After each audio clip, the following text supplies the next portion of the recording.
Alex. Bonsoir, Marie-Christine. Bon mardi. Bon mardi. Alors, en raison de nombreuses accusations, plusieurs concerts de Patrick Bruel sont annulés au Québec. Oui, exactement. Donc, Gestev a pris la décision en début d'après-midi d'annuler les concerts qui étaient prévus pour les 3, 4 et 5 décembre prochains au Capitole de Québec. Par contre, j'ai vérifié juste avant d'entrer en onde et c'était toujours possible d'acheter des billets pour le 27, 28 et 29 novembre prochain à l'Olympia de Montréal. Donc, ceux-là semblent être maintenus. Pour l'instant. Pour l'instant, il faudra voir la suite des choses. Tout ça, bien sûr, bien, ça découle de cette plainte qui est arrivée jeudi ou vendredi dernier de l'animatrice Flavie Flament, animatrice française qui a porté plainte pour viol. Donc, ce serait passé en 1991 à Paris. Elle n'avait que 16 ans.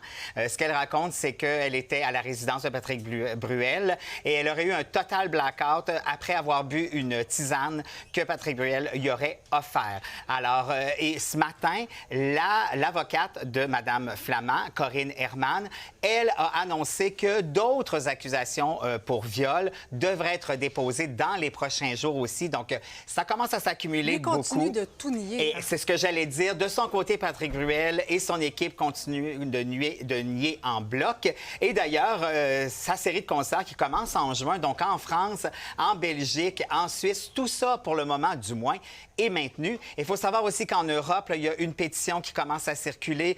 Ça a commencé vers la fin de la semaine dernière. On est déjà à 20 000 signatures. Il y a aussi des groupes féministes qui montent au front. Donc, reste à voir comment tout ça va se développer et si, effectivement, dans les prochains jours, il y aura d'autres accusations de viol déposées sur Patrick Bruel. Bon, un sujet beaucoup plus léger et agréable. Plusieurs organisations culturelles qui unissent leurs forces pour promouvoir la musique francophone. Oui, une très belle initiative, en fait, de plusieurs partenaires du monde artistique québécois. Donc, entre autres, la Disque, l'UDA, la Place des Arts, la Chambre de commerce du Montréal métropolitain qui s'associent ensemble pour faire la promotion encore plus et encore mieux de la musique francophone. Donc, c'est un projet sur une année.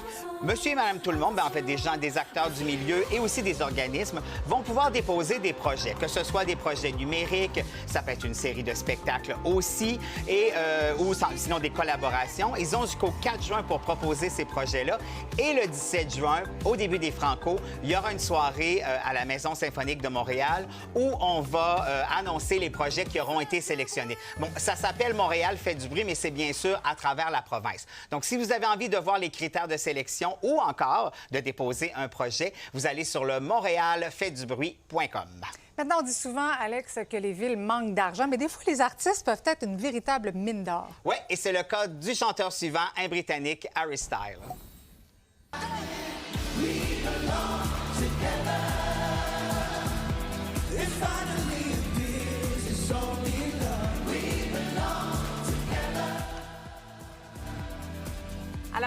Alors, il s'installe pour une douzaine de spectacles au Wembley Stadium et on a fait l'évaluation de tout ça. Ça pourrait rapporter 2 milliards de dollars canadiens parce que les gens vont à l'hôtel, mangent et vont au concert. Alors, je pense qu'il y a bien des villes qui vont commencer à y penser.